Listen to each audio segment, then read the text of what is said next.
Well, I apologise in advance because mine isn't anywhere near as complex as these two guys. Um, Normally, Kev does a round table before beginning, so I'm not really sure.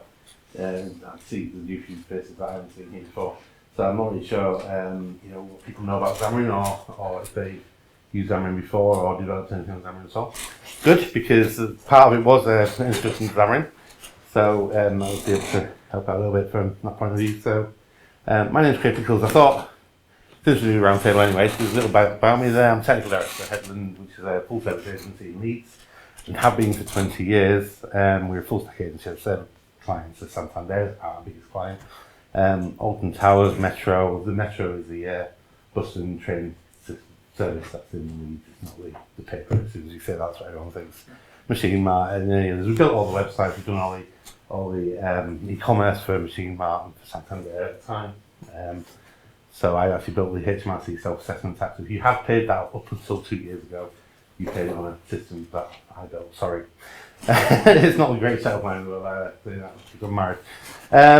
But recently we've been delving into building apps because of clients of apps. So we've got an app for Santander called PayHub, which is an internal system that they've got to for their call centres to be able to get reports, things like that. We've got our own payment app called Pay As You, so it allows people to be able to pay, view their bills and pay. It's only in closed beta at the moment, so you can't see it at the moment, but and we're working on Metro to do an actual ticketed payment app. So if you want to travel on bus or trains, you can buy a monthly ticket and you see the QR code on there. So we've been asked for this quite a lot, and it's something that was new to us with Xamarin. And we're a .NET house anyway. For 20 years we've been a Microsoft house working in ASP, SQL.NET, working for many companies. So I am not a programmer. So although when I was 15, that's what I started off doing, the data delivery there. That's me in the middle there with hair.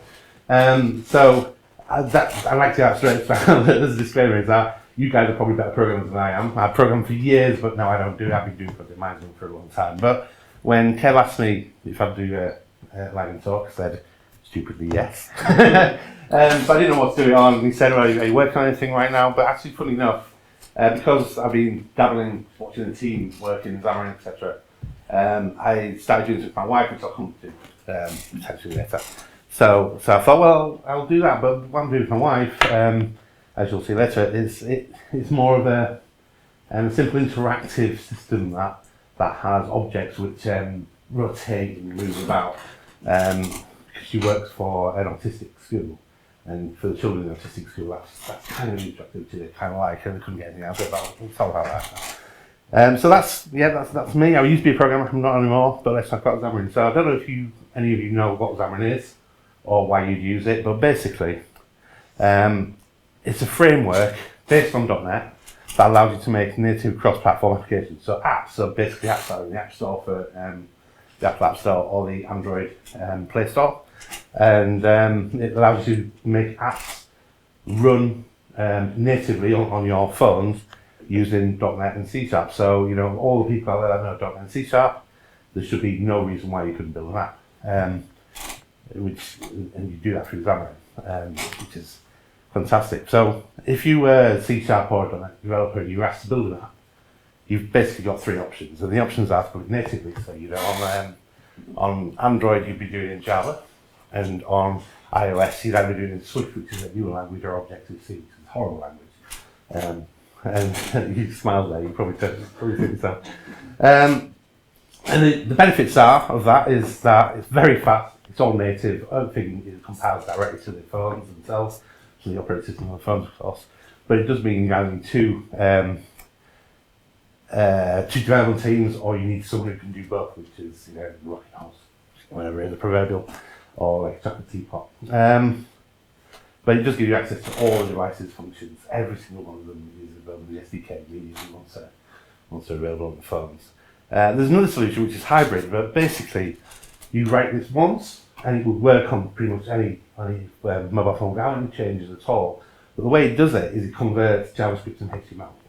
So it's great for JavaScript and phone developers, but all it's really doing is displaying the app in a contained website within within the app itself. So you think it's a proper app, but it isn't. And because of that, you get it's quick to develop. We develop using HTML and JavaScript, which everybody in the world knows, apparently.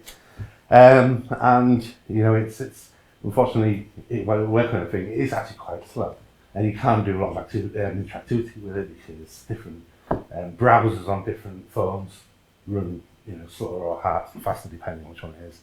But it gets entry level to anybody who can do JavaScript and HTML. But that's the trade-off is speed. Or if you do know .NET, C#, Xamarin is kind of, I think, the perfect medium in between, because essentially you're writing in C# .NET and it compiles to native code. So you need a Mac if you want to do it if you want to create Apple apps. So what's that coming away here? So you need a Mac. It compiles with the Mac SDK and the Xcode IDE, and on a PC it compiles using the Android SDK. Or on a Mac it does if you do it for Android, but you can't develop Apple apps on a PC without the help of a Mac somewhere. A little ways of doing it, but we'll just another time, I guess. So those are the three things. I think Xamarin's best because one, it's Microsoft owned, and it semi-compiles directly from .NET into the native languages, makes it a lot faster. And in fact, we talk about speed. Native app. This was sourced from a guy called Eric Krasko. Did some independent tests on the speeds of different apps that created with native apps, hybrid apps, and Xamarin. Native apps found these generally, particularly these are Android ones. They execute in about 1.1 seconds. Xamarin, the hybrid apps about 4 seconds before you even see anything. So this is the thing. It's not quite as fast if you're doing hybrid. Xamarin is 1.5 seconds. So the difference between a hybrid app, the JavaScript HTML app, and the native app is negligible with an Xamarin app, which is actually exactly what you want. You can make it look and feel just like Android or iOS, or you can create a tool with you can create it using a HTML-like language called XAML, which allows you to lay out everything. And you lay it out once, it works on Android and iOS. And when we look at who's using it, because this isn't a new thing, it's been around quite a few years now, I'm assured that the Tesco app uses it, the Pinterest app uses it, and Just Giving does, as well as thousands of others. Which means that obviously there's a good base there. People, it's being used by millions of people, which is it's credit to the Xamarin system. So as far as the quote goes, Xamarin allows C# developer, if that's what you are, to build fast native apps for Android, iOS, and Visual Studio without learning another language or framework. It's owned by Microsoft and it's free. And that was a quote from someone really cool, or myself. I can't remember which one it was. But essentially, it's a tool that sits on top of .NET. It's all free, and you can use it in Visual Studio. You develop in Visual Studio for either the Mac or the PC. In fact, here I have it on the Mac here. So what I've done is I've created a really simple. You start off with Visual Studio. If you want an app, you just basically say, I just want a single page app. If you want a single page, you can create it with a little navigation on the left, or in what they call the newer thing, which is a shell environment. So it has tabs on the bottom, looking apps. And this is what's called Xamarin Forms.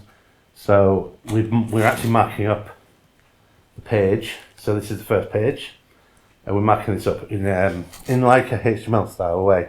You can see I'm a bit of a retro gamer. Sorry about that. But so basically, what I've done here, just to show you, is I've created 3 images and 3 buttons. There's buttons you can't see very well there. The dark blue. So the first image is called small PNG. It's just sat there within the Xamarin. You can should have explained this before. Sorry, but you can. What happens when you create a Xamarin app on Visual Studio? It creates 3 different versions of the app. So it's an Android specific, an iOS specific, and then the shared code library. Now the shared code library you can get away with unless you're doing something specific that doesn't work on Android but only works on iOS, for instance, or that you want to create a specially rendered button. So the Android one to look exactly like the iOS one. Then you can put the code within. So you can create custom rendering code in say the iOS one there, but we're just working now with Xamarin, which is how we're going to mark up the page. Now this is a full page. So right at the top we've got a small space invader there, small PNG. I'll just give it a height so that it fits within. I'll just move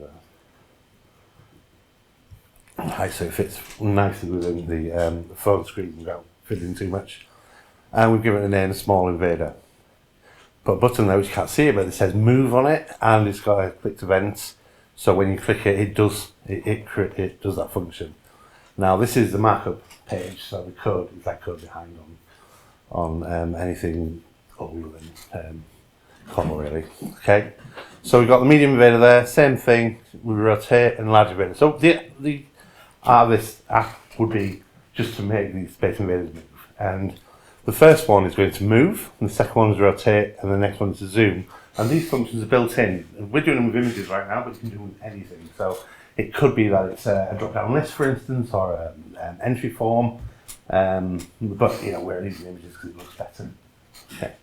So behind the code of the HTML, and that's what it will look like on the screen of the phone. We have a C# code. Please work. There you go. And you saw that there was 3 tick events, one for each button, and they're on here. So the small one was the one at the top, the medium and large ones was there. So when you click each of the buttons, these are the free functions that are going to execute. So what I want to do is we want to make the small space invader say move. So if you want it to move, we type in small invader because that's what we called it. You know, it's there. And to move something, we use translate to. So this will translate the position from one where it is currently, and that's where it always goes from the first position. And say we want it to move 200 elements to the left, 0 up or down, that's all. So it starts in 0, 0 right in the middle. So we'll just go left 200, stay where it is. I want to do this in milliseconds, of just 1,000 milliseconds. Okay. And then afterwards,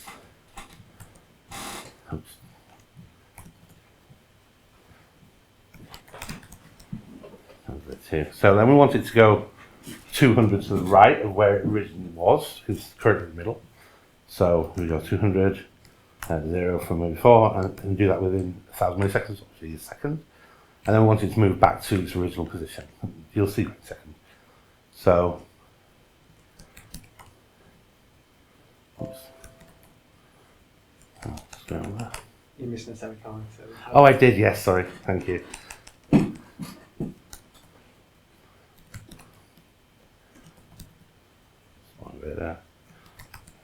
Let's see. And so we'll go back to 0, 0 where it was before. And 1,000 again. Right. So hopefully, right in the area. Oh no, semicolon needs that. Hopefully, this will compile. And what this one is, if you see the top there, we're compiling it to iPhone. So it should load up the iPhone emulator any second, which is good. And it's going to create an iPhone app. You could literally take the app and submit it to the App Store. They probably wouldn't accept it because there's lots of things they want it to be. Have a nice icon, they wanted to have features that's used. But you saw how it translates to what was on the screen there. If you click move, you can see that the thing moves, which is great. So that's what translate to does. It's only very simple and basic. I'm very sorry. We've got the next one, which is going to rotate. So you can take any object, literally anything, and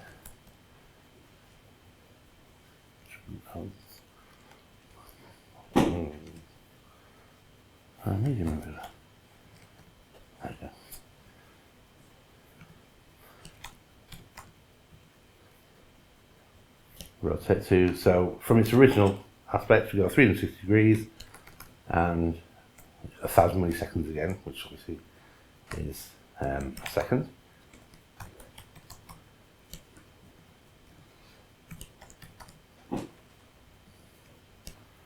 and then rotate back to its 0 position.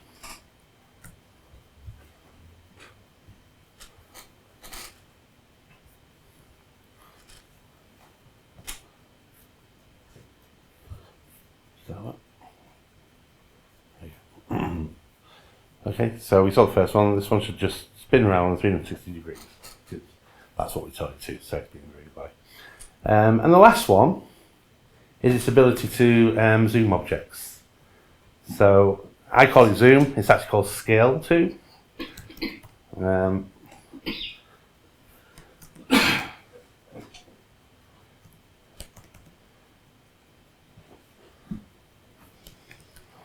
And the way scale to works is it goes from 1, which is 0 to nothing, or 2, 3 would be 2 times bigger than it is. 3 would be 3 times bigger than it is currently. So that's the parameters you pass it. So this one it should scale it or zoom it to twice its size. And then go back to its current size, which is 1. And this.